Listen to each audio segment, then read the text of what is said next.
અરિહંત અરિહંત અરિહંત અરિહંત અરિહંત અરિહંત અરિહંત અરિહંત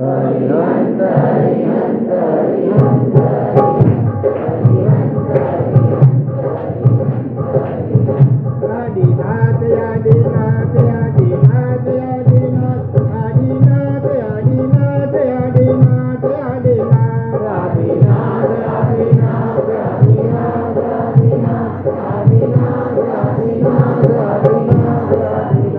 ऋषभदेव ऋषभदेव ऋषभदेव ऋषभदेव ऋषभदेव ऋषभदेव ऋषभदेव ऋषभदेव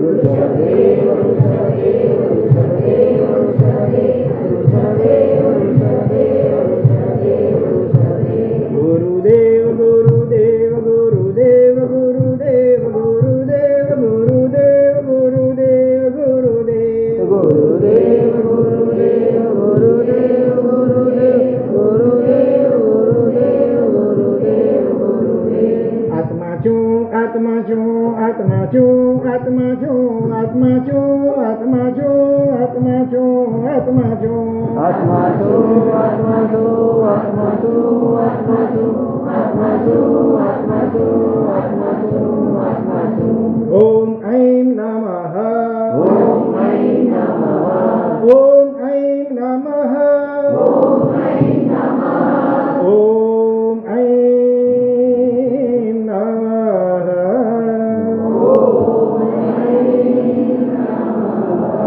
ओम ह्रीं नमो नारायणाय ओम ह्रीं नमो नारायणाय ओम ह्रीं नमो नारायणाय ओम ह्रीं नमो नारायणाय ओम ह्रीं नमो नारायणाय ओम ह्रीं नमो नारायणाय ओम ह्रीं नमो तवसाय ओम ह्रीं नमो तवसाय ओम ह्रीं नमो तवसाय ओम ह्रीं नमो तवसाय ओम ह्रीं नमो तवसाय ओम ह्रीं नमो तवसाय ओम शुद्धात्मा स्वरूपाय नमः ओम शुद्धात्मा स्वरूपाय जेणे कीधी सकल जनता नीतिने जाणनारी त्यागी राज्यादिक विभवने जे थया मौन धारी वहे तो कीधो सुगम सगड़ो मोक्षनो मार्ग जेणे वंदो ते ऋषभजिमने वंदो ते ऋषभजिमने धर्म दोरी प्रभुने धर्म आदिमं पृथिवीनाथमादिमं निष्परिग्रहम् आदिमं तीर्थनाथं च ऋषभ स्वामिनं स्तुमः अवसर्पिणी काળના પ્રથમ તીર્થંકર શ્રી ઋષભદેવ ભગવાન કે જેમને આપણે આદિનાથ તરીકે પણ ઓળખીએ છીએ એ આદિનાથ ભગવાન એમનું કુલ આયુષ્ય કેટલું હતું મનીષભાઈ 84 લાખ પૂર્વનું એમાંના છેલ્લા 1 લાખ પૂર્વ જ્યારે બાકી રહ્યા એ વખતે ભગવાને શું કર્યું ચારિત્ર અંગીકાર કર્યો દીક્ષા લીધી અને દરેક તીર્થંકરનો એવો એક શાશ્વત આચાર હોય છે કે દીક્ષાથી માંડી અને જ્યાં સુધી એમને લોકાલોક પ્રકાશ કરનાર એવું પરિપૂર્ણ કેવલ જ્ઞાન દર્શન પ્રગટ ન થાય ત્યાં સુધી દરેક તીર્થંકરો ભાઈ શું કરતા હોય બોલો મૌન પૂર્વક કેવલ આપણા ઔષધ મુદ્રાની અંદર નિરંતર આત્મા રમણતા કરતા હોય તો આ શાશ્વત આચાર છે દરેક તીર્થંકર ભગવંતનો કે જ્યાં સુધી પરિપૂર્ણ કેવલ જ્ઞાન ન પ્રગટે ત્યાં સુધી સંપૂર્ણપણે મૌન રહે અને તીર્થંકરોનું મૌન એટલે કેવું આપણા જેવું મૌન હોય ઢીલું પોચું હુંકારા કરીએ, ઈશારાઓ કરીએ, સ્લેટ કે કાગળમાં લખીને આપીએ, એવું કશું જ નહીં. સંપૂર્ણ જેને આર્ય મૌન કહેવાય, 3 ગુપ્તી મન વચન અને કાયાથી એકદમ ગુપ્ત હોય, આવું શ્રેષ્ઠ કોટીનું મૌન દરેક તીર્થંકરો પાડે. અને મૌનમાં ખરેખર અજબ ગજબની શક્તિ હોય છે. મૌન શા માટે પાડે કહેશો તમે? આમ તો દરેક તીર્થંકરને માતાની કુક્ષીમાં પધારે ત્યારથી કેટલા જ્ઞાન હોય? 3 જ્ઞાન. કયા 3 જ્ઞાન હોય? મતિ જ્ઞાન, સૂત્ર જ્ઞાન અને અવધિ જ્ઞાન. અને ઇન્દ્રેશભાઈ ભગવાન દીક્ષા લે ત્યારે દરેક તીર્થંકરને ચોથું કયું જ્ઞાન પ્રગટે? મનઃ પર્યો જ્ઞાન પ્રગટે, કે જેના દ્વારા 45 લાખ યોજન પ્રમાણ અભિદીપમાં રહેલા સંઘની પંચેન્દ્ર જીવો, ચાહે મનુષ્યો, દેવતા હોય કે પશુ પક્ષી વગેરે પણ હોય, એમના પણ મનના ભાવોને હજારો લાખો ગાવ દૂર હોવા છતાં પણ ઉપયોગ મૂકવાથી જાણી શકે. આવું વિશિષ્ટ મનોપર્યો જ્ઞાન એમને ઉત્પન્ન થાય. તેમ છતાં પણ તેઓ શું સમજે છે કે હજી આત્માનો મૂળ સ્વરૂપમાં જે કેવલ જ્ઞાન દર્શનનો ખજાનો પડ્યો છે, કે જેમાં ત્રણેય કાળ, અનંતભૂત, ભવિષ્ય અને વર્તમાન ત્રણેય કાળ અને લોકાલોક, 14 રાજલોક અને સાથે અનંતો અલોક, એમાં રહેલા તમામ ભાવો, ઘટનાઓ, બનાવો વગેરેને એકી સાથે સાયમલ્ટેનિયસલી, એકી સાથે વારાફરતીની ક્રમશઃ નહીં, એકી સાથે જાણીને જોઈ શકે. આવી અગાધ અનંત જ્ઞાન શક્તિ આપણા દરેકમાં પણ, જો કે અત્યારે સત્તામાં તો અંદરમાં રહેલી છે, પણ જ્ઞાનાવરણી આદિ કર્મોના આવરણોને કારણે એ જ્ઞાન શક્તિ આવરાયેલી છે. તો એ કેવલ જ્ઞાનની અપેક્ષાએ આ 4 જ્ઞાનનો સરવાળો કરીએ, વિશિષ્ટ કોટીનું મતિ જ્ઞાન, સંપૂર્ણ દ્વાદશાંગીનું સૂત જ્ઞાન અને વિશિષ્ટ અવધિ જ્ઞાન, કદાચ લોકાવધિ જેવું પણ હોય કદાચ, અને આ વિશિષ્ટ મનોપર્યો જ્ઞાન, 4 જ્ઞાનનો સરવાળો કરીએ તો કેવલ જ્ઞાનની અપેક્ષાએ કેટલું કહેવાય? સાગરની અપેક્ષાએ બિંદુ તુલ્ય. આવું વિરાટ કેવલ જ્ઞાન દર્શન આપણા દરેકની અંદર પણ રહેલું છે, પ્રગટ થવાનું બાકી છે. તો ત્યાં સુધી પોતાની જાતને અપૂર્ણ અને અધૂરી સમજી કરી, જ્યાં સુધી સંપૂર્ણ કેવળના દર્શન ન પ્રગટે ત્યાં સુધી દરેક તીર્થંકરો આ રીતે સંપૂર્ણ મૌન રહેતા હોય છે.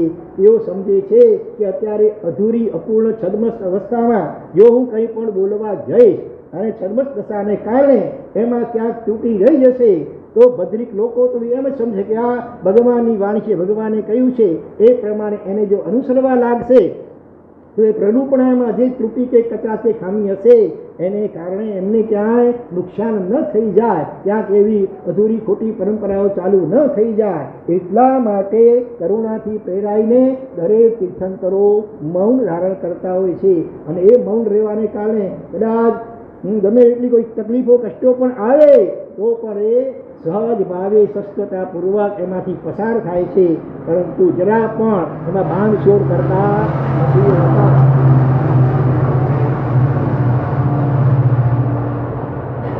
આમાંથી ખરેખર આપણે પણ પ્રેરણા લેવા જેવી ખરી કે નહીં?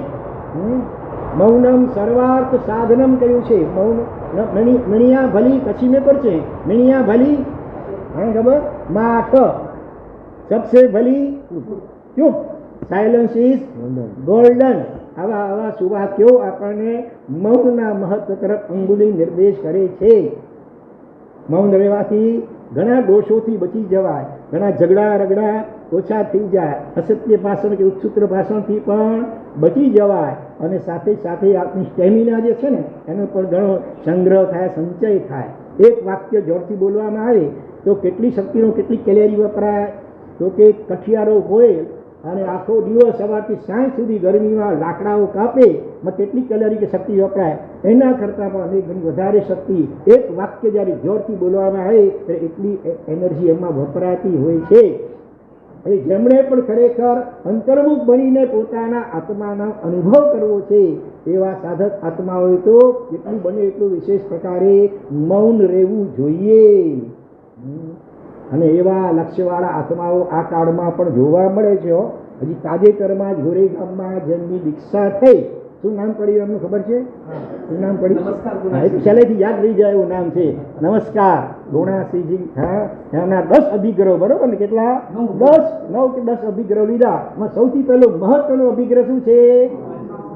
5 વર્ષ માટે હા, મૌન. સંસારી તમામ જીવો પછી પોતાના માતા પિતા વડીલો ઘર હોય, કુટુંબીઓ કે બીજા કોઈ પણ હોય, હા, ગુરુની તે રત્નાધિકની સાથે સહવર્તીઓ સાથે બોલવાની જણા, પણ તે સિવાય તમામ સંસારીઓ સાથે 5 વર્ષ માટે મૌન. આપણે 5 કલાક પણ મૌન રહેવું હોય તો રહી શકીએ ખરા? બોલો બહેનો. હા, એટલે ખરેખર આમાંથી પ્રેરણા લેવા જેવી છે. અત્યારે અહીંયા દેવલાલીમાં પણ એક મહાત્મા એવા વિદ્યમાન છે. હા, ગઈકાલે અમને મળ્યા કે દીક્ષાની સાથે એમણે 7 વર્ષ સળંગ મૌન પાડ્યું હતું. કેટલા વર્ષ? 7 વર્ષ સળંગ એમણે મૌન પાડ્યું હતું. બીજા પણ એક જાનકવાસી મહાસતીજી અત્યારે વિદ્યમાન છે કે જેમણે લગભગ 12 કે 14 વર્ષ સળંગ વર્ષી તપ સાથે મૌન પાડ્યું. 12-14 વર્ષી તપો સાથે સળંગ મૌન પાડ્યું. કોઈને નામ ખ્યાલ છે? એ કચ્છના છે પાછા મહાસતીજી ખાનાકાશી છે. અત્યારે ડાણુ રોડમાં અત્યારે છે, વયોવૃદ્ધની ઉંમર છે. શું નામ છે એમનું? ખબર છે?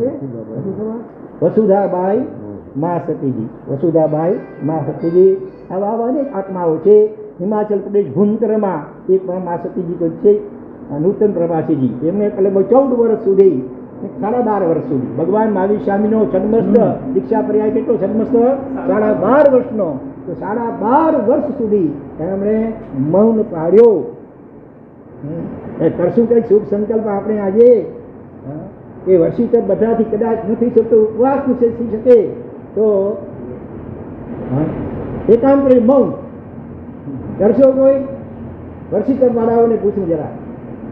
વર્ષી તપ તો કર્યું, ખૂબ ખૂબ અનુમોદનીય છે ભાઈ, અમારાથી નથી થતો, તમે કર્યું એની ભોરી ભોરી અનુમોદના. પણ હવે આવું કંઈક પ્રયત્ન કરી જુઓ. ભલે કદાચ ઉપવાસના દિવસે મૌન, પારણાના દિવસે બોલવાની છૂટ, એકાંતરે મૌન, અથવા અમુક કલાકનું પણ મૌન ખરેખર અભ્યાસ કરવા જેવો છે. મને પણ એવા એક પરિણામ આજે થયા છે. અત્યારે જ્યારે સંયમ સુવર્ણ વર્ષ ચાલે છે તો એ નિમિત્તે કંઈક વિશિષ્ટ આરાધના કરવી જોઈએ. આજથી ખાલી વ્યાખ્યાન વાંચનાની છૂટ, એ સિવાય નવોરિહંતાણ બરોબર આવતી 38 સુધી આવી એક ભાવના છે, આવો એક શુભ સંકલ્પ કર્યો છે. તમે બધા એવા શુભ આશીર્વાદ આપજો. એકાંતરે એટલે એક દિવસ મૌન, એક દિવસ બોલવાની જણા. એમાં આપણે વ્યાખ્યા મૌનના દિવસે પણ વ્યાખ્યાન કે વાંચનાની જણા છૂટ છે. એ સિવાયનો મૌન આ રીતે એકાંતરે 1 વર્ષ માટે એક શુભ ભાવના ભાવી છે, એક શુભ સંકલ્પ કર્યો છે. તમારાથી પણ જે થાય એવું યથાશક્તિ પણ કંઈક કરવાનો શુભ સંકલ્પ આજના દિવસે કરજો. અને વર્ષી તપના તપસ્વીઓ જેનું આજે પારણું છે અને કદાચ જે હજી જોડાયા હશે આજથી અથવા તો પાંગડવદ આઠમથી પણ જોડાયા હશે, એમને પણ ખાસ સાદર ભલામણ છે કે યથાશક્તિ પણ રોજના અમુક કલાક, 2, 3, 4 કલાક પણ મૌન. પણ એ મૌન ઊંઘના નહીં, જાગતા સમયના. બરોબર? મૌન ઘણો લાભ થશે. ઘણા ઘરમાં સંકલેશોથી બચી જશો, સંઘર્ષોથી બચી જશો ખરેખર આ મૌનનો અભ્યાસ કરશે તો.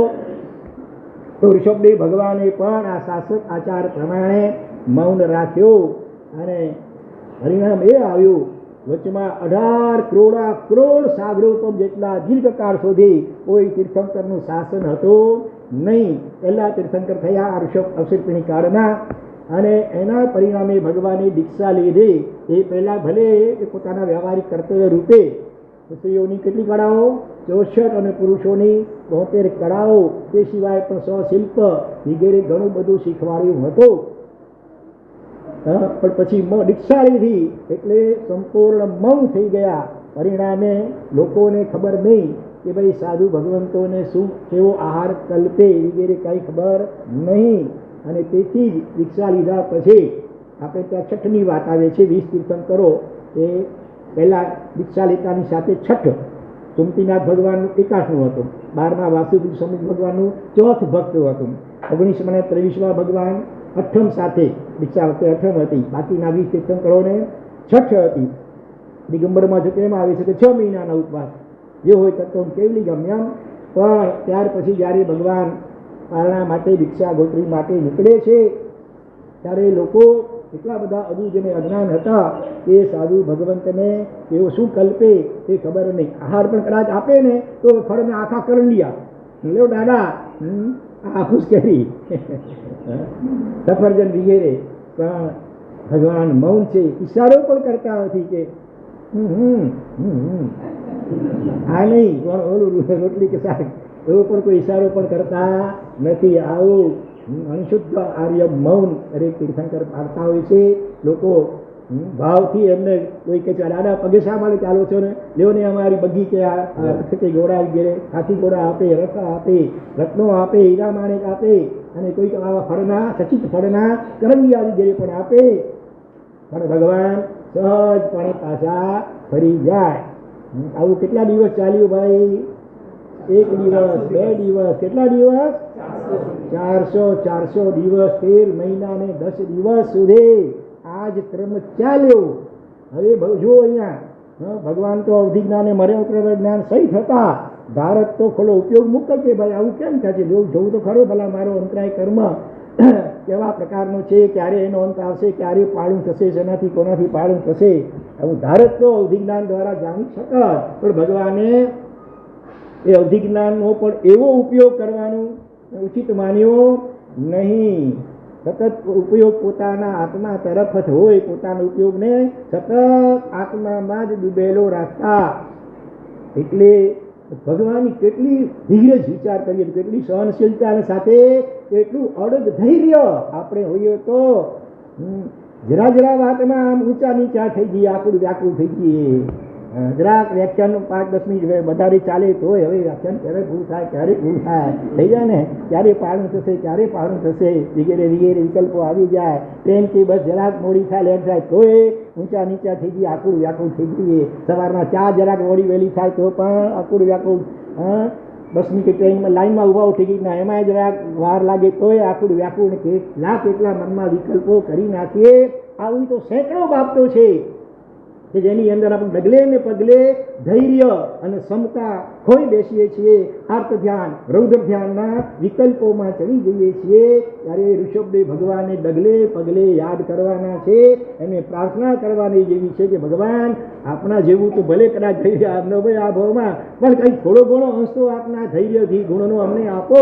બરોબર, 1 વર્ષ માટે કે અમે કદાચ ઉપવાસ નથી કરી શકતા તો છેવટે નક્કી કરીએ કે કોઈ પણ બાબતમાં થોડું મોડું વહેલું કંઈ પણ થાય, આપણી ઈચ્છા કે ધારણા પ્રમાણે ન થાય તો હવે આપણે આકુડ વ્યાકુળ થઈશું નહીં, ક્ષમતા રાખીશું. બધું ક્રમબદ્ધ પર્યાય પ્રમાણે જે સમયે થવાનું એ સમયે થાય છે. આપણા ઊંચા નીચા થવાથી કાંઈ વળવાનું નથી ભાઈ. રેડ સિગ્નલ તમે ટ્રાફિકમાં કારમાં જઈ રહ્યા છો અને રેડ સિગ્નલ પડી ગયું છે, હવે ગમે એટલા આકુડ વ્યાકુળ થશો કે બબડાટ કરીશું તો પણ એમાં કંઈ ફરક પડવાનો છે? જ્યારે બિન થવાનું છે ત્યારે જ થશે. તો આપણે ધૈર્ય રાખીએ. બરોબર ને? આપણે હમણાંથી આગળ ગાડીવાળો છે જ્યાં સ્લો ચલાવે છે, તમને સાઈડ આપતો નથી તો ત્યાંય મનમાં આકુડ વ્યાકુળ સંકલ્પ વિકલ્પો થાય. ટીવી જોતા હો અને એમાં એડવર્ટાઇઝમેન્ટ આવે ઘડી તો એ મનની આપણી કમાન છટકી જાય કે નહીં? આવી સેંકડો હજારો બાબતો આપણા જીવનમાં હોય છે નાની નાની, કે જેમાં આપણે આપણું ધૈર્ય અને ક્ષમતા ખોઈ બેસીએ છીએ અને નિરર્થક વિકલ્પો કરીને ફોગટના કર્મો બાંધતા હોઈએ છીએ. તો આજના આ પ્રસંગમાંથી ઋષભદેવ ભગવાનના જીવન ચરિત્રમાંથી આ પણ ગુણ ખાસ જીવનમાં કેળવવાનો સંકલ્પ કરવા જેવો છે. બરોબર, જે નવા વર્ષિતમાં જોડાયેલા છો એમને પણ ભલામાં કે પાલનામાં કદાચ વહુથી થોડું વહેલું થઈ જાય તો શું કરશો?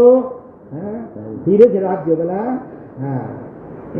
અને કદાચ ઉતાવળમાં કે ચામાં કે દૂધમાં ખાંડ ભૂલાઈ જાય બહુ દ્વારા તો પણ શું કરશો? હવે તમે ક્ષમતા રાખશો ને અને ચૂપચાપ મૌનપૂર્વક જેવું હોય એવું વાપરી લેજો. પછી પોતે પણ તો વાપરશે ત્યારે ખ્યાલ તો આવશે, અરે બાપરે આ તો ખાંડ તો ભૂલાઈ ગઈ કે મીઠું ડબલ પડી ગયું. અને તોય સાસુમાં કાંઈ બોલ્યા નહીં, કાંઈ ફરિયાદ કરી નહીં. એ સામે આવીને કદાચ માફી માગશે, ઓહો તમે કીધું કેમ નહીં આમ ગડબડ થઈ ગઈ તો બેટા એમાં શું થયું? હવે તું રોજ કેટલી સરસ રસોઈ બનાવે છે અને બીજી પણ કેટલી સરસ આઈટમો બનાવી છે, એમાં કદાચ એકાદ આઈટમમાં થોડો ફેરફાર થઈ ગયો તો એમાં શું ફરિયાદ કરવાની? બેટા કાંઈ તું ચિંતા ન કર. આવો જ્યારે પ્રત્યુત્તર મળે તો એ પુત્ર વધુને પોતાના સાસુ ઉપર કેવો અહોભાવ ઉત્પન્ન થાય. બરોબર કે નહીં? તો આપણે બધાએ આમાંથી આ ખાસ પ્રેરણા લેવા જેવી છે. તો આ રીતે કરતાં કરતાં ભગવાનને 400 દિવસના વાણા વહી ગયા સૂઝતા અન્ન પાણી વિના. એનું કારણ શું છે? દરેક કારણની પાછળ કાર્યની પાછળ કોઈકને કોઈ કારણ તો હોય. તો તીર્થંકર ભગવાનને પણ 400 દિવસ સુધી અન્ન પાણી સૂઝતા ન મળ્યા. ભલે એક નિમિત્ત કારણ તરીકે મૌન હતું અને લોકોની અજ્ઞાનતા હતી. વિચાર તો કરો, જે ભગવાને લોકોને રસોઈ કેમ કરવી, વગેરે પણ શીખવાડ્યું હતું. અને એ લોકો તરફથી પણ જ્યારે આવી સ્થિતિ થાય છે અજ્ઞાનતાને કારણે, તોય આત્માને ક્યારેક મનમાં ગુસ્સો આવી જાય કે નહીં? તમે જઈને સમજો એકદમ કોઈ નબળી સ્થિતિમાં આવ્યો આર્થિક રીતે, અને તમે એને લાઈન ઉપર ચડાવ્યો, તમે એને શરૂઆતમાં સર્વિસ રાખી, પછી ધંધો શીખવાડ્યો, ધંધે ચડાવ્યો, એકદમ વેલ સેટેડ થઈ ગયો, અને પછી અડીના અવસરે તમારી સામે પણ ન જુએ એ વ્યક્તિ, તો શું થાય? મનમાં એના પ્રત્યે કેટલા નેગેટિવ વિકલ્પો આવે કે નહીં? એ લોકો કેવા છે, જરાય કદર કરતા નથી. ઋષભદેવ ભગવાને આવો વિકલ્પ આવ્યો કે આ લોકો કેવા છે, સાવ અકલ વગરના, અને મેં એમને આટલું બધું શીખવાડ્યું તો એ આટલો એમને ખ્યાલ નથી આવતો. આવો કોઈ પણ વિકલ્પ એમણે કર્યો નહીં. ભિક્ષા વરવા, ગોત્રી વરવા નીકળે એ વખતે જેવા પરિણામ હોય, અને વગર ભિક્ષા મળે પાછા ફરે એ વખતે પણ એવા જ, એમાં જરાય ડાઉનફોલ હોય નહીં. અને જ્યારે 400 દિવસની અંતે શ્રેયાંશ કુમારના હાથે 100 વર્ષથી પારણું થાય છે, ત્યારે તો ભગવાને થયું છે કે નહીં?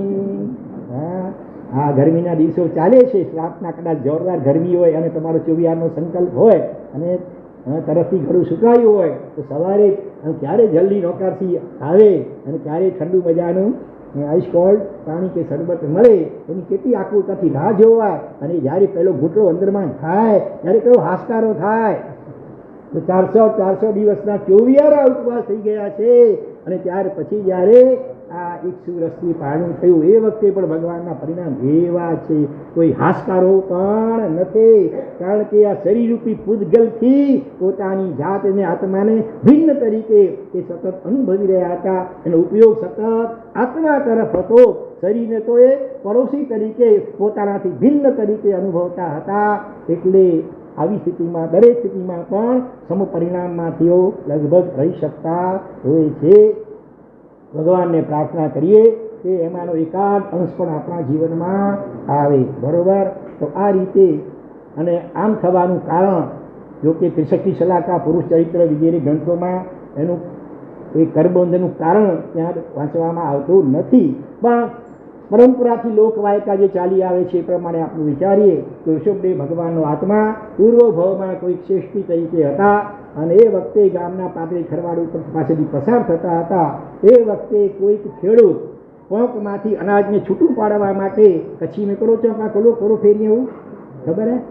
કચ્છ મેં ગણે કચ્છ કે ભૂલી અહીં પણ કચ્છી પંજાબ જોડે વ્યવહાર કરો છે. ભાઈઓ બોલો, મૌન છે અત્યારે? વાહ, ધન્યવાદ. અત્યારે મૌન ચાલુ થઈ ગયું. હા, કરો છે કચ્છ મેં ખરવાડ વે ખરવાડ, એની ઉપર બધા કોંકને પાથરી, એની ઉપર બળદોને આમ ગોળ ગોળ ફેરવે, એને શું કહેવાય કચ્છીમાં? ના ખબર? હા, હાલરી. બરાબર બોલ્યા પાછળથી હાલરી ફેરવે. એટલે બળદો ચાલે, એની પગની જે ખરી એનાથી પોંક અનાજના દાણા છૂટા પડતા જાય. પણ પેલો બળદો શું કરે? ઘડી ઘડી ખાવા માટે મોઢું નાખે, અને પરિણામ પેલો ખેડૂત એને ચલાવવા માટે પરોણાનો મારે. અને આ દ્રશ્ય જોઈ અને ઋષભદેવ ભગવાનના આત્માને કરુણા થઈ, અને ખેડૂતને કહે છે, ભાઈ શા માટે બિચારા બળદોને મારે છે? તો મારું નહીં તો કરો છો, જુઓ ને, આ ઘડી ઘડી મોઢું નાખી ખાવા માટે ચાલતા નથી. અરે ભાઈ, તો એવું કર ને, હા, એમના મોઢે શું કર, ચીકું બાંધી લે, મુખકોશ આજની ભાષામાં શું તમે કહો છો, માસ્ક. હા, એ માસ્ક લગાવી દે, તો ખાશે નહીં, અને તારે એને મારવા નહીં પડે. અહીંયા જોજો, ભાવના સારી છે, બરોબર, પણ સાથે સાથે થોડો વિવેક ચૂકાઈ ગયો બોલવામાં. બહુ સમજી વિચારીને એક એક શબ્દ વાક્ય બોલવા જેવું હોય છે કે ભાઈ આ કામ પતી જાય એટલે પછી તરત છોડી નાખજે. ભલા આ ભલામણ કરવાની રહી ગઈ સદમસ્તસાને કારણે કોઈ પણ કર્મ સત્તા માફ કરતી નથી. હા, એ કાર્ય પતી ગયા પછી પણ લગભગ 13 ઘડી સુધી, 1 ઘડી એટલે 24 મિનિટ, એવી લગભગ 13 ઘડી સુધી ખેડૂતને ખ્યાલ ના આવ્યો, અને પેલા સિક્કા બંધાયેલા રહ્યા, એના કારણે એ ખાઈ શક્યા નહીં. અને પછીથી ખ્યાલ આવ્યો, ચીકું છોડી નાખ્યું ને ખાઈ શક્યા. તો આ અનાજનો એક દાણો વાવો ને કેટલા દાણા થઈ જાય? સેંકડો દાણાઓ થઈ જાય. તો કર્મમાં પણ એવું છે, 1 સેકન્ડમાં 1-2 સેકન્ડમાં કોઈક એવું નબળું વિકલ્પ આવી જાય, એકાદ વાક્ય તો એવું નબળું બોલાઈ જાય, અને એનાથી પણ કેવા ચીકણા કર્મો બંધાઈ જતા હોય છે. કર્મને નહીં શરમ કોઈની, ભલે ને હોય તું ભણેલો, ગુરુજીનું કર્યું ગુરુજી ભોગવે, ચેલાનું ભોગવે ચેલો, કર્મનો કોયડો હલવેલો. તો અહીંયા ઋષભદેવ ભગવાન એ આ રીતે જે સલાહ આપી. આપણે ઘણી વાર કહીએ કે ભાઈ જો ભાવના તો સારી, ભાવના સારી હોય એની સાથે વિવેક પણ હોવો જરૂરી છે. અહીંયા વિવેક થોડોક ચૂકાઈ ગયો, ભલામણ કરવાની રહી ગઈ અને પરિણામે બળદોને અંતરાય પડ્યો. બરોબર. એક માજી હતા અને વિધવા થઈ ગયા હતા અને એનો એકનો એક દીકરો બીમાર પડ્યો છે. ડૉક્ટર પાસે ગયા, ડૉક્ટરે દવા આપી અઠવાડિયાની રોજ 3 ટાઈમ આ કે એટલી આ ગોળી લેવાની. માજી વિચાર કરે છે આખર તો આટલી ગોળી પેટમાં જશે ત્યારે સાજો થવાનો છે ને, તો પછી અઠવાડિયાની રાહ શા માટે જોવાની? હા, 21 ટંકની દવા એક સાથે આપી દીધી. માજીની ભાવના તો સારી છે, દીકરાને મારવાની ભાવના નથી, જલ્દી સાજો કરવાની ભાવના છે, પણ એ વિવેક ચૂકાઈ ગયો. અને પરિણામ શું આવે તમે સમજી શકો છો, કેવું ભયંકર રિએક્શન આવે કે જાનનું પણ જોખમ થઈ જાય. એટલે ભાવના સારી હોય સાથે વિવેક પણ હોવો જરૂરી છે. તો અહીંયા આ રીતે 400 દિવસો અને 213 ઘડીમાં અંતરાય પડ્યા. પરિણામે જે કર્મ બંધાયો અને એ કર્મ ઉદયમાં આવ્યો, એમાં નિમિત્ત રૂપે ભગવાન પોતાનું મૌન ભલે અને મૂળ કારણ તો કર્મનો એ ઉદય. તો અહીંયા 400 દિવસના વાણા આવી ગયા છે. હવે ઋષભદેવ ભગવાન હસ્તિનાપુરી નગરીમાં પધાર્યા છે. નગરવાસીઓને ખૂબ ખૂબ આનંદ છે. આપણા દાદા પધાર્યા. લોકો અનેક રીતે એમને માન સન્માન વગેરે કરે છે અને ગણકીમતી ચીજો વગેરે પણ આપે છે, પણ જે ખરેખર જોઈએ છે એ આપી શકતા નથી. અજ્ઞાનતાને કારણે આપવાનો ભાવ નહોતો, એની ભાવ તો ખૂબ હતો પણ અજ્ઞાનતા હતી. અજ્ઞાનતા સવી દુઃખની છે દેનારી, જ્ઞાન વિના નહીં સુખ શાંતિ ખાનારી, એવી બુદ્ધિ હવે મુજ જાગી, તો કુંતુ જીન શિવદાઈ સેવતું જલાવી. કોને આવે છે આ સ્તવન? ભાઈ કુંથરાજ ભગવાનનું સ્તવન આપણા સાહેબજીએ રચેલો. તો અજ્ઞાનતા સવી દુઃખની છે દેનારી, એટલે અજ્ઞાનતાને દૂર કરવા માટે ખરેખર સમ્યક જ્ઞાનનો અભ્યાસ જીવનમાં નિયમિત રીતે ખરેખર હોવો જોઈએ. શ્રાવકના કેટલા દૈનિક આવશ્યક કર્તવ્યો બતાવ્યા, એમાંનું એક મહત્વનું કાર્યકામ છે દરરોજ સમ્યક એકાદ સામાયિક કરો અને એની સાથે સમ્યક જ્ઞાનનો અભ્યાસ કરો. ક્ષયોક્ષમ ઓછું વધતું છે હોય, યાદ ઓછું હોતું રહેતું હોય એ ગૌણ વસ્તુ છે, પણ તમે જ્ઞાન માટે રુચિ કેટલી કેળવો છો એ મહત્વનું છે. આજે અવસરની કાળમાં પ્રથમ સમ્યક આ દાન ધર્મની શરૂઆતથી બરોબર શ્રેયાંશકુમારના વરદ હસ્તે. તો ધર્મના 4 પ્રકારમાં મુખ્ય પહેલો પ્રકાર છે દાન, પછી બીજો પ્રકાર શું છે?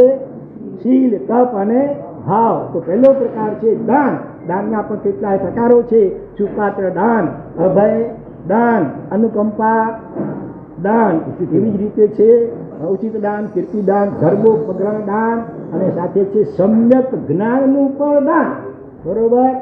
પોતાને જે કાંઈ આવડતું હોય ધાર્મિક સૂત્રો એના અર્થો વગેરે એ બીજાને પણ શીખવાડીએ અને સાથે સાથે શક્તિ હોય તો એવું સાહિત્ય બહાર પાડીએ, એવા પુસ્તકો વગેરે છપાવીએ કે જેથી કરીને લોકોને સમ્યક જ્ઞાનની પ્રાપ્તિ થાય. તો આજે કુદરતી આ પ્રસંગની સાથે સાથે સમાજમાં સમ્યક જ્ઞાનનો પણ પ્રચાર પ્રસાર થાય એવું પણ એક સુંદર મજાનું આયોજન ગોઠવવામાં આવ્યું છે. ખાનદેશ રત્ના સાધ્વી શ્રી જય દર્શિતાસિંહજી મહારાજ કે જેમણે ઘણા સંખ્યાબંધ પુસ્તકો અગાઉ સમ્યક જ્ઞાનના બહાર પાડ્યા છે અને આ વખતે પણ અત્યારે અહીંયા થોડી વારમાં 1 નહીં 2 નહીં 3 નહીં પણ કેટલા 4 પુસ્તકો ભક્તામરને લગતા 2 પુસ્તકો છે. એક પ્રબોધ ચિંતામણી અને હજી એક કોઈ ચોથો ગ્રંથ છે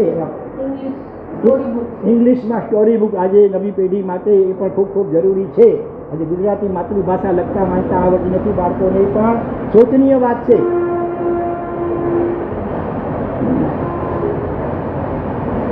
એટલે ન છૂટકે પછી સવારે આ રીતે અંગ્રેજીના પુસ્તકો બહાર પાડવા.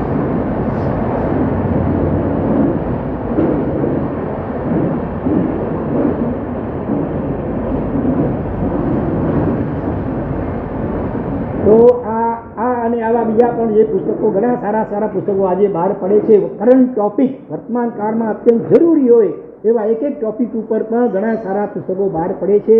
આજની નવી પેઢીને પણ આમ આકર્ષણ થાય એવી સુંદર મજાની શૈલીમાં એવા ઉદાહરણો, વર્તમાન કાળના ઉદાહરણો સહિત એવા પુસ્તકો પણ ઢગલાબંધ બહાર પડે છે. ખરેખર વાંચનનું વ્યસન કેળવવું જોઈએ. જો એક અનુમોદની તમને બીજી વાત કહું, અત્યારે જે આ લગભગ આજે 7 જણાના અહીંયા વર્ષી તપના પારણા થવાના છે ને, એમાંના એક બેન જેમણે 6થી વર્ષી તપ કરેલો છે, બરોબર, આજે પારણું થશે પણ એમની ભાવના એવી છે કે હજી આગળ ભલે હવે 6થી નહીં પણ એકાંતરા ઉપવાસથી પણ વર્ષી તપ ચાલુ રાખવો, એવા દુસરા વિકાસી બીનાબેન જયેશભાઈ, ક્યાં છે આજે બીનાબેન? આ બાજુ બેઠા છે, જો અનુમોદના કરજો. એમણે અમારું ચોમાસું વાલાપુરમાં બી થોડા વર્ષ પહેલાં ત્યારે આ જ્ઞાન પૂજનનો એક ચડાવો, આ જ્ઞાનની આરાધના રૂપે એટલે કે સદવાંચન 12 મહિનામાં કયો પરિવાર વધુમાં વધુ પાનાઓનું એટલે જૈન ધર્મના પુસ્તકોનું સદવાંચન કરે એની બોલી બોલાતી હતી. ત્યારે આમના પરિવારે ટોટલ 40,000 પાના, એક વર્ષમાં 40,000 પાનાનું સદવાંચનની બોલી બોલ્યા. આમ તો ઘરના 4-5 જે સભ્યોએ બધામાં વહેંચાઈ જાય એવી છૂટ આપવામાં આવી હતી, પણ એમણે એકલ પંડે એકલાએ 13 મહિનાનું અધિક મહિનાનું ચોમાસું હતું એટલે 13 મહિનાનું વર્ષ હતું. 13 મહિનામાં રોજના લગભગ સરેરાશ 125 પાનાનું સદવાંચન કરતાં એટલા બધો અને અદ્ભુત અભ્યંતર એને લાભો થયા કે જેનું વર્ણન પણ હું કરી શકતી નથી. અને એનાથી વળી પાછા આનંદમાં આવી જઈ કરી. અત્યારે જ્યારે નવપણની ઓળી અહીંયા ચાલતી હતી આપણા શાંતિનાથ દેરાસરના આરાધના હોલમાં, એ વખતે પણ વળી પાછી કંઈક આ સમ્યક જ્ઞાનની અને સદવાંચનની વાત આવી તો એ વખતે વળી પાછા બીજા 40,000 પાનાનું સદવાંચન કરવાનું બોલી આદેશ આ બીનાને બોલ્યા છે. રોજના 4-5-6 કલાક લગભગ એ સળંગ વાંચતા હોય. ઘરમાં પોતે 2 જણા એટલે બહુ ઝંઝાર કે ચિંતા ટેન્શન નહીં. સવારમાં વહેલા ઉઠી જાય અને સદવાંચનમાં લાગી જાય તો ખરેખર સૌને સાથ ભલામણ છે કે સદવાંચન શું કેળવો? શોખ નહીં, વ્યસન કેળવો. વ્યસની બનો. બરોબર, આશ્ચર્ય લાગે ને? નહીં તો મારા સાહેબ તો કંઈક 2 વ્યસન છોડો. અમે ક્યારેક કહીએ કે 2 વ્યસની બનો, પણ શેના? આ સદવાંચનના વ્યસની બનો, પ્રભુના નામ સ્મરણના વ્યસની બનો. બીજા વ્યસનો તો જીવને નીચે પાડે, આ વ્યસનો એવા છે કે જીવને ઊંચે ચડાવે. ખરેખર તો આપણે એમની અનુમોદના કરીએ. અનુમોદના અનુમોદના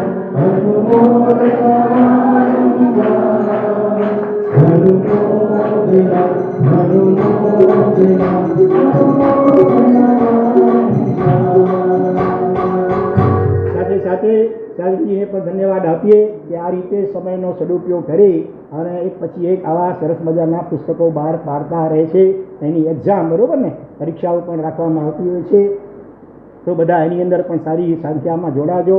એની પહેલાંથી હમણાં જ નાસિકની અંદર કચ્છી દશાવસવાળ જૈન જ્ઞાતિ મહાજન સેવાભાવી સંસ્થાના ઉપક્રમે ભગવાન શ્રી સિમંદર સ્વામીનું શિખરબદ્ધ જિનાલય જેનો સંપૂર્ણ લાભ આપણા ખાનદેશના 7 એકમ શું કહેવાય મહારાષ્ટ્ર એકમ એના પ્રમુખ 40 ગામના કચ્છ કોઠારાના માતુશ્રી મધુરીબેન ભવાનજી લોડાયા હસ્તે દીપાબેન મનીષભાઈ લોડાયા અમે સંપૂર્ણ શિખરબદ્ધ જિનાલયનો એકલ પંડે લાભ લીધો. તમે બધા લગભગ તો જાણતા જશો. ફરી આપણે અનુમોદના કરીએ. કિતના અચ્છા, કિતના અચ્છા, બહુત અચ્છા, બહુત અચ્છા. કેટલું સારું, કેટલું સારું, બહુ સારું. કિતરો ખાસો, કિતરો ખાસો, किती चांगला, किती चांगला. GOOD, good good, very good. कियत सुंदरम, कियत सुंदरम, अति सुंदरम, अति सुंदरम. તો આ રીતે મનીષભાઈ સાથે એમના નાના ભાઈ હિતેશભાઈ પણ સાથે તો ખૂબ ધન્યવાદ. હિતેશભાઈ બેઠા હાજર છે, ક્યાં આવ્યા? હજી આવ્યા? હા, તો મને ખ્યાલ નહીં. ધન્યવાદ. અને બાંધવ બેલડી, બરોબર, એમને જિજ્ઞાસુ છે ને, હા, ઔષધ આપણી નિશામાં એમને કરેલા. અમે જ્યારે 40 ગામમાં લગભગ 40 દિવસ હતા માર્ગદર્શિકા સાધુજીની દીક્ષા નિમિત્તે. હા, તો એ વખતે આ પરિવારની જે ધર્મ ભાવના જોઈ ખરેખર ખૂબ અહોભાવ થાય એવું સુંદર આરાધના પોતે કરી રહ્યા છે. દરેક રીતે દાન પણ આપી અને સમજો કે તપશ્ચર્યામાં પણ અત્યારે 9 વર્ષમાં 25 ઓળી એમાં પણ જોડાયેલા છે. અત્યારે પણ ખુલ્લા પગે ચાલતા હતા. રસ્તામાં પણ આપણે જોયું કે એવા ડામરના રસ્તા આજકાલ હોય, કાંકરીઓ વગેરે હોય, છતાં પણ ખુલ્લા પગે ચાલતા હતા. એમની પણ પૂરી અનુમોદના. ચાલો વધારે સમારી ન લઈએ હવે. તો આ રીતે 400 દિવસ જ્યારે પૂરા થવા આવ્યા અને અંતરાય કર્મ આમાંથી પ્રેરણા લેવા જેવી છે કે ક્યારેય પણ કોઈને કોઈ પણ બાબતમાં અંતરાય રૂપ બનવું નહીં.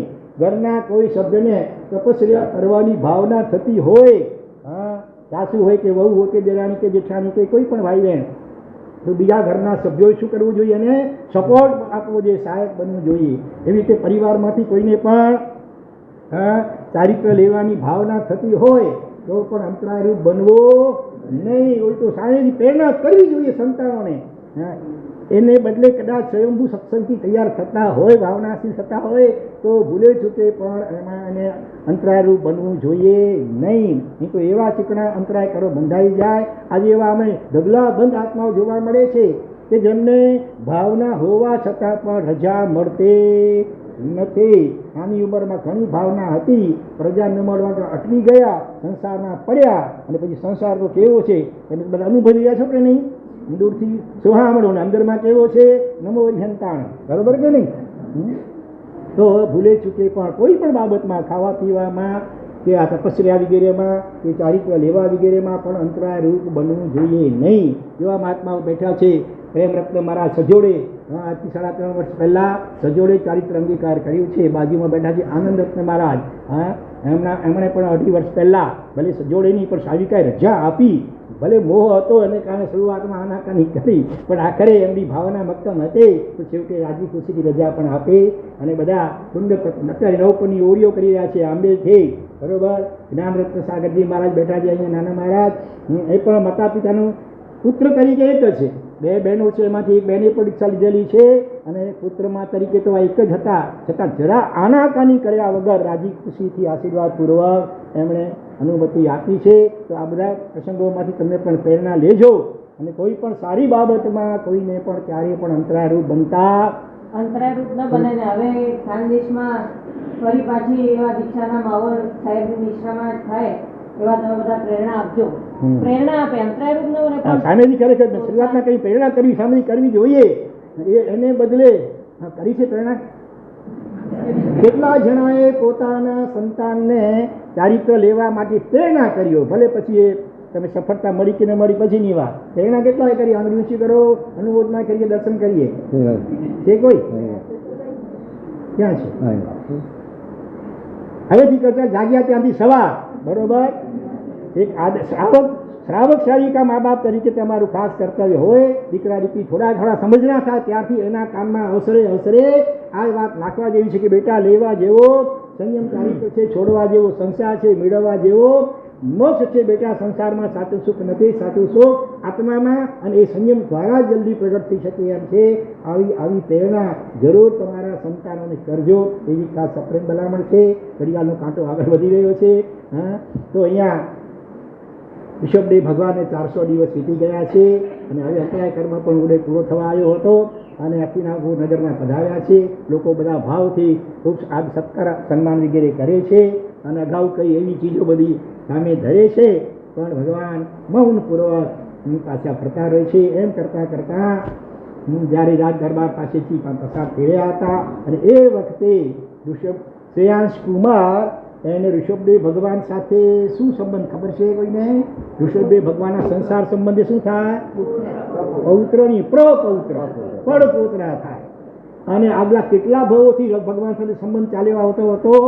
આ 9મું ભવ. આગલા 8 ભવોમાં પણ ઋષભદેવ ભગવાન સાથે કંઈક ને કંઈક એનો બધો સંબંધ હતો જ. અને એ રીતે આ સંબંધના કારણે પૂર્વ ભવમાં પોતે પણ ચારિત્ર સારી રીતે પાડ્યું હતું. એના સંસ્કારોના કારણે પણ ભગવાનને જ્યારે જુએ છે, લોકોનો પાસેથી વાતો પણ સાંભળે છે કે દાદા તો કાંઈ લેતા નથી. આ વાતો સાંભળીને અને ભગવાનના દર્શન કરતાં કરતાં ઉહાપોહ થયો કે ક્યાંક મેં આવું જોયું છે. અને એ રીતે ઉહાપોહ કરતાં જાતિ સ્મરણ જ્ઞાન થયો, પૂરો ભાવ જોયો અને એના કારણે સાધુને કેવા આહાર પાણી કલ્પે વગેરેને ખ્યાલ આવ્યો. અને સાથે સાથે યોગાનુયોગ ભગવાનનો અંતરાય કર્મ હવે પૂરો થયો હતો.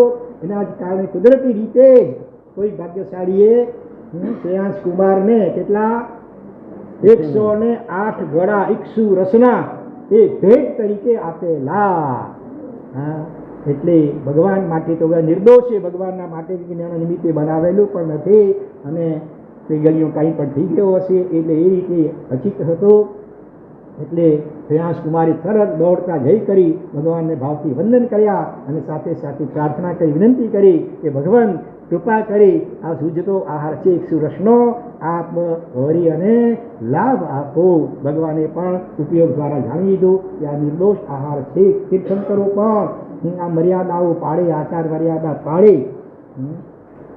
હા, તો પછી શા માટે આગળ જતાં ભવિષ્યમાં ખોટી પરંપરાઓ શરૂ ન થઈ જાય કે ભગવાનનું ત્યાં તારે પાછળ ઘણો વાંધો હોય, પાછળ નબળો ક્યારેય પકડ્યું, સારી ગાજો અનુકૂળ ઓછો કહ્યું, પણ ઢીલી ગાજો અનુકૂળ જલ્દી કહ્યું, નબળે નમતી છાબડી હૈયા રહી રહો. એટલે દરેક તીર્થંકરો પણ આ રીતે આચાર મર્યાદાઓ સારી રીતે પાળતા હોય છે. તો સૂઝતો નિર્દોષ આહાર જાણી કરે અને ભગવાન પણ શું કરે છે, પાત્રામાં વરાયો. એનાથી પહેલાં એક વાત જાણી લઈએ કે આગલી રાત્રે 3 જણાને અલગ અલગ એવા વિશિષ્ટ સ્વપ્નો આવેલા અને ત્રણેયના સ્વપ્નનો ભાવાર્થ એવો થતો હતો કે શ્રેયાંશ કુમારને હાથે કોઈ વિશિષ્ટ સુકૃત થવાનું છે. બરોબર. એના પિતા જે સોમેશા રાજા હતા એમને સ્વપ્ન આવ્યું કે કોઈક યોદ્ધો લડવૈયો એ શત્રુઓ સામે લડી રહ્યો હતો. લડતા લડતા લડતા હવે એકદમ થાકી ગયો હતો, પણ શ્રેયાંશ કુમારનો સાથ મળ્યો અને પરિણામે એને વિજય મળી ગયો. આવું સ્વપ્ન એના શ્રેયાંશના રાજપિતા રાજાને આવ્યું હતું. અને આ બાજુ શ્રેયાંશ કુમાર શું આવ્યું હતું કે મેરુ પર્વત સોનાનો એ પણ હવે શ્યામ જેવો થઈ ગયો હતો. એની કાંતિ ઓછી થઈ ગઈ હતી, પણ શ્રેયાંશ કુમારે ત્યાં કાળે છે દૂધના ગળા અથવા અમૃતના ગળા સિંચી કરી અને મેરુ પર્વતને પાછો ચકચકાયમાન કરી દીધો. અને એ જ રીતે એ નગર શ્રેષ્ઠી સુબુદ્ધિ એને પણ એવું સ્વપ્ન આવ્યો કે સૂર્યના 1000 કિરણો, સૂર્ય ચમકતો હતો મધ્યાહને, પણ એમાં એકાએક 1000 કિરણો એના નીચે પડી ગયા, જે શ્રેયાંશ કુમારે વળી પાછા એ સૂર્યમાં જોડી દીધા. તો આ ત્રણેય સ્વપ્નનો સાર શું નીકળતો હતો કે શ્રેયાંશ કુમારના હાથે કોઈ મોટું સુકૃત થવાનું છે. અને એવું જ થયો. આંતર શત્રુઓ સામે ભગવાન 1 વર્ષથી આમ સંગ્રામ ખેલી રહ્યા હતા મોહરાજા સામે. અને આહાર ન મળવાને કારણે શરીર તો જોઈએ ને, શરીર સાધનામાં સાધન છે, અને એ 12-13 મહિના સુધી ન મળવાને કારણે થોડુંક શરીર ઢીલું પડ્યું હોય, પણ છતાં શ્રેયાંશ કુમારના હાથે આ પારણું થવાને કારણે એ શરીરને પણ ટેકો મળી ગયો. રત્નત્રયની સાધનામાં ભગવાન વધારે પાછા સારી રીતે આગળ વધવા લાગી ગયા. એવી જ રીતે પેલો મેરુ પર્વત, ભગવાન મેરુ પર્વત જે પછી વધારે અડગ સાધનામાં હતા અને આ 40-400 દિવસ અન્ન પાણી ન મળવા છતાં પણ ધૈર્યથી ચલાયમાન નહોતા થયા. પણ આ શ્રેયાંશ કુમારના હાથે પારણું થવાથી વળી પાછો મેરુ પર્વત પણ ચકચકાયમાન થઈ ગયો. એમ ભગવાન પણ વળી પાછા વિશેષ પ્રકારે સાધનામાં મગ્ન બની ગયા.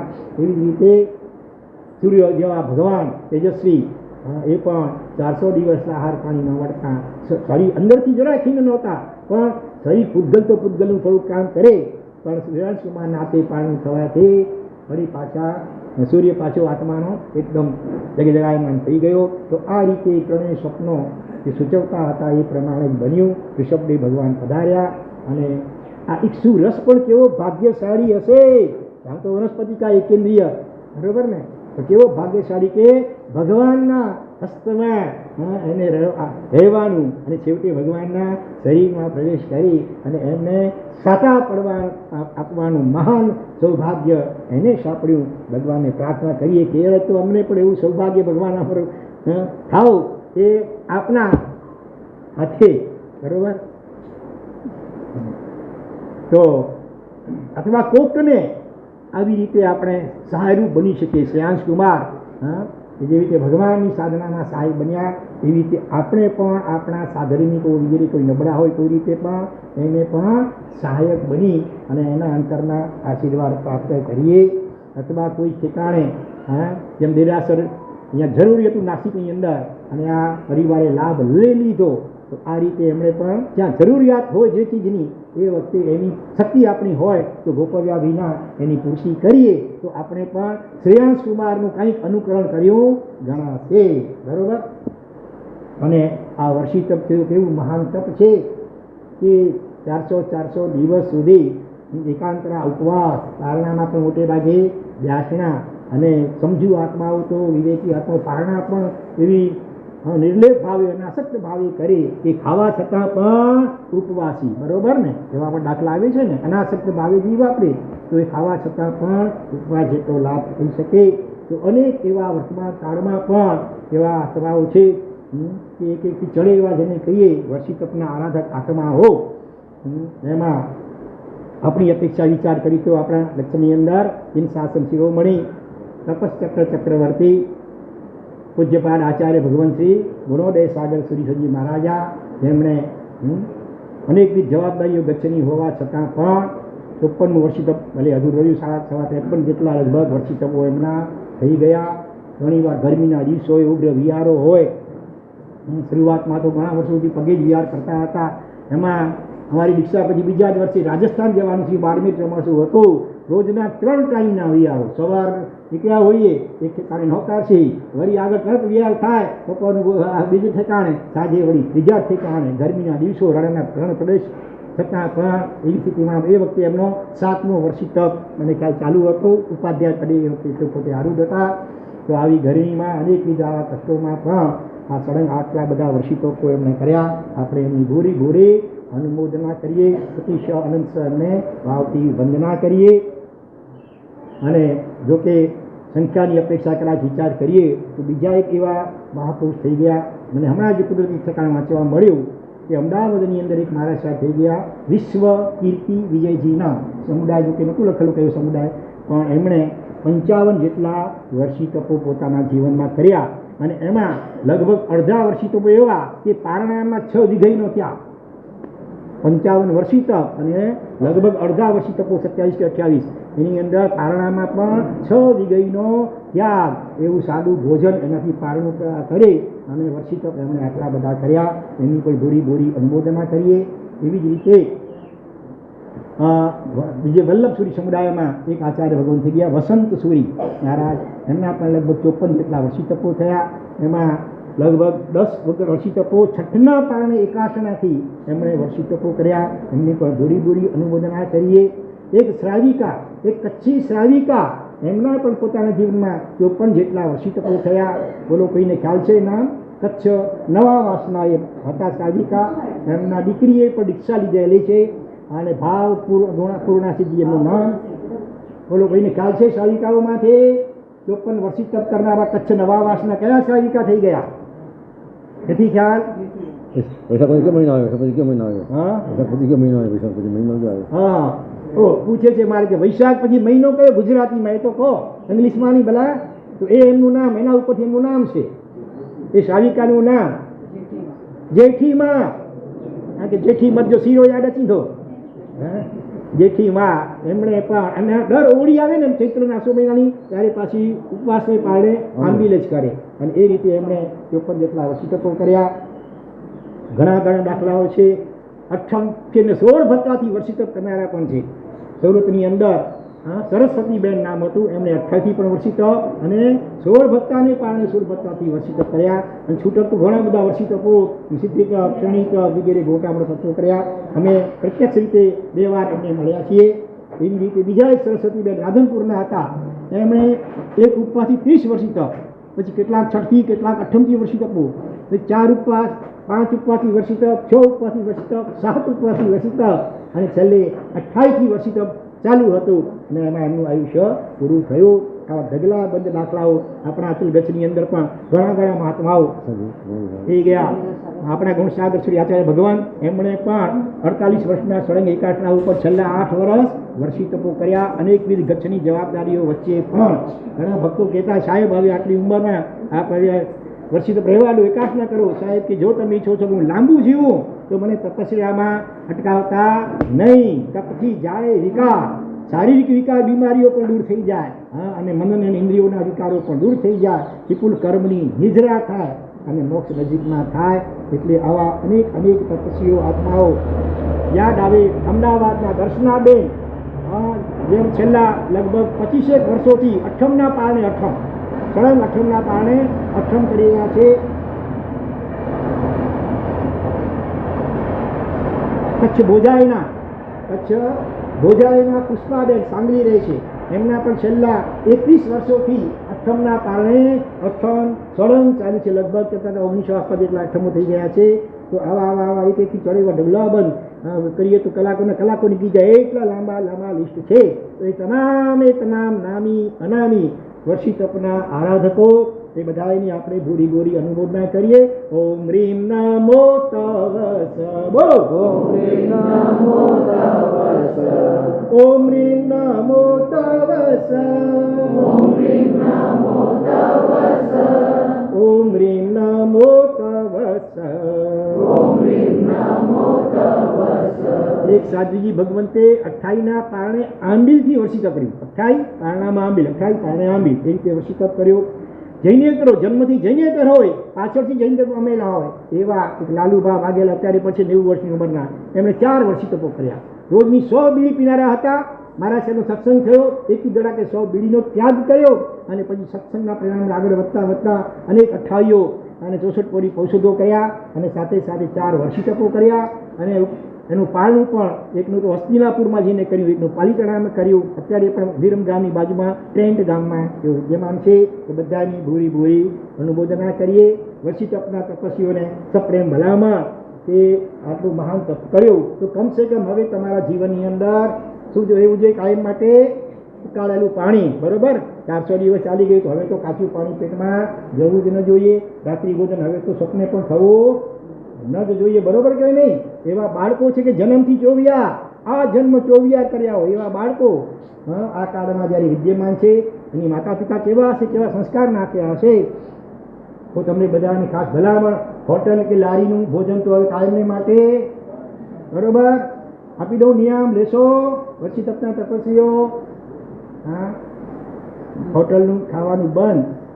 જેવું ત્યાં વાસી હોય ને કેટલા માખીઓ બણબણતી હોય ને કેવા લોકો પણ ત્યાં આવતા હોય, રક્તપિત્યાઓ પણ હોટલમાં આવતા હોય. હા, એ તમે એને ચાય પીધી હોય એને એકવાર પાણીમાં ઝરક દબોડી અને એમાં જ તમને ચાય આપે. આવા દ્રશ્ય જોઈને તો એટલે ભુજના આપણા મહાભદ્ર સાગર પછી બન્યા, આપણા શું નામ હતું? મણીલાલભાઈ. એવી ચિત્રી ચડી રોજની 35 કપ ચા જોતા હતા એમને. એક ધડાકે છોડી દીધી ચા, બરોબર. તો થોડુંક એ જાણજો.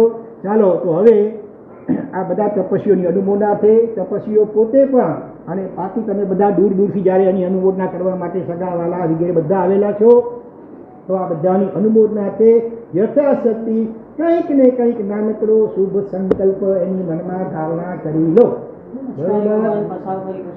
ધારણા કરી લો કે ભાઈ હોટલમાં જવું નહીં, અથવા લારી વાપરવું નહીં, અથવા તમારે થોડીક કંઈ જાણ રાખી તો તમે જાણો, બરોબર. પણ કોરા રહેવા જેવું નથી. જમતા પહેલાં એકાલ લુખી રોટલી વાપરીને આંબીલના તપસ્વીઓને અનુમોદના કરી આવો નિયમ પણ ગ્રહણ કરી શકો છો. રોજ 1-2 કલાકનું મૌન એની પણ તમે ધારણા કરી શકો છો. ઓમ રીમ નમો તવસ્સ એની રોજની 1 માળા ગણી અને તપસ્વીઓને વંદના કરી આવો સંકલ્પ પણ કરી શકો છો, બરોબર. તો કંઈક ને કંઈક મનમાં ધારણા કરી લો. અભિગ્રહ પછાણ આપવામાં આવે છે, બરોબર. કરતા આપ જોડાય એ રીતે આ દેખાડજો. શિક્ષા લેવામાં કોઈને અંતરારૂપ બનશું નહીં, બરોબર. પરિવારમાંથી આવો પણ અભિગ્રહ તમે લઈ શકો છો. હાથ જોજો, બરોબર. દેવ ગુરુ ધર્મની સાક્ષી સત્સંગી ચારાગાર ધારણા અભિગ્રહ પચખાઈ, બોલો પચખાની. હરણગમ સહસા ગણ મહાત્મા સબ સમાયુક્ત ગણરોષી રહી. ખૂબ ખૂબ ધન્યવાદ. પચખાણ આપી દઉં. એક ઉપવાસ વગેરેનો પણ અત્યારે કે પછી પચખાણ ઉપવાસ કોઈ નવા છે વસીતવાળા આજથી શરૂ કર્યો હોય એવી રીતે ઉપવાસ છે કોઈનો નથી? ભલે. આંબીલ એકાશનું બેસણું. ચાલો વસીતવાળા પણ પરસીનો પછાટ આવી જ ગયો છે હવે. ઉપવાસ ભલે. સૂર્યોગે અભત્રમ પચખાઈ, બોલો પચખાની. તીર્યમ પ્રિયાહારમ અસંત પ્રાણહાર પડશી પચખાઈ. જોયમ પ્રિયાહારમ અસંત પ્રાણ ખાયમ સર્વસન કાલનમ વિશાપમયમ સાવગણમ મહાતરમ સસ્મતિકરણ પ્રાણસ્લેન વાલેન વચન ભોજન વા સસિતન વા ભો શ્રી રહે. આંબીલ એકાશનું બેસણું. સૂર્યોગે પહેલા એકાસનું સાહેબ તપસ્વીઓને આપો. હા, બધું ગુજરાતી છે. આંબીલ એકાશનું બેસણું. હા, રામ સૂર્યાનો ધારણા કરી દો. સચન. હા, સૂર્યોગે અવતર સૂર્યોગે પોરીસી સાડ પોરીસી પચખાઈ. ચોયમ પ્રિયાહારમ સર્વમ પ્રાણમ ખાયમ સર્વમ નિધાનમ સહસ્રન બચ્ચન કાલનમ દિશામયમ સર્વગણમ મહાતરમ સૌ સમિત્યકરણમ આયમ મિલમ પચખાઈ એકાશનું બેસણું પચખાઈ. રામ સૂર્યા એકાશનું પચખાઈ. તીવ્યમ પ્રિયાહારમ સર્વમ ખાયમ સર્વમ પચખમ લેવા લેવેણમ યત સંસક્કન કુતમી વેતન સાધારી આગમ અહમ પ્રણપસારમ ગુરુ અભુધાનમ हरिठावनिया गावं महत्वडं सौ समायित्य धारणं प्राणशलिनवा अलेनवा क्षणवा भूलेनवा ससित्यनवा असित्यनवा दिशावासिं उभोगं गरीबगं छाई गंधरावगं सहस्रागं वाचागं सौ समायित्य धारणं वो श्रीरहि અને હવે આનું કરાવી ભગવાનને એકવાર બરોબર તો ભગવાન ઋષભદેવે પોતાના બંને હાથ આ પ્રમાણે અંજલિ જોડે છે અને શ્રેયાંશ કુમાર એક પછી એક ચડતા પરિણામે ચિત્ત વિત્ત અને પાત્રનો સંયોગ થયો છે અત્યારે અહીંયા ચિત્ત એટલે આપવાના ભાવ કેટલા ઊંચા છે એમના વિત્ત એટલે ધન અથવા અહીંયા આપવાની વસ્તુ એ પણ નિર્દોષ ઇક્ષુ રસ જેવું છે સુકનવંતુ દ્રવ્ય અને સાથે પાત્ર એટલે તીર્થંકર જેવું રત્ન પાત્ર કહેવાય એના જેવું જગતમાં બીજું કોઈ પાત્ર હોઈ શકે નહીં ચિત્ત વિત્ત અને પાત્રનો ત્રિવેણી સંગમ સર્જાયો અને એક પછી એક ઋષભ શ્રેયાંશ કુમાર ગળા હલવતા જાય છે અને એવી લબ્ધિઓ છે કરપાત્રી ભગવાનને કે એક પણ ટીપું નીચે ઢોળાતો નથી શિખા ઉપર ને ઉપર વધતી જાય છે અને ભગવાનનો આહાર નિહાર તો ચર્મચક્ષુથી અદૃશ્ય હોય તો આ રીતે આ અવસર્પણી કાળમાં સુપાત્ર દાન સૌથી પહેલું ઋષભ શ્રેયાંશ કુમારના હાથે બરોબર ઋષભદેવ ભગવાનને ઇક્ષુ રસ દ્વારા કરવામાં આવ્યો બોલો ઋષભદેવ ભગવાન કી જય શ્રેયાંશ કુમાર કી જય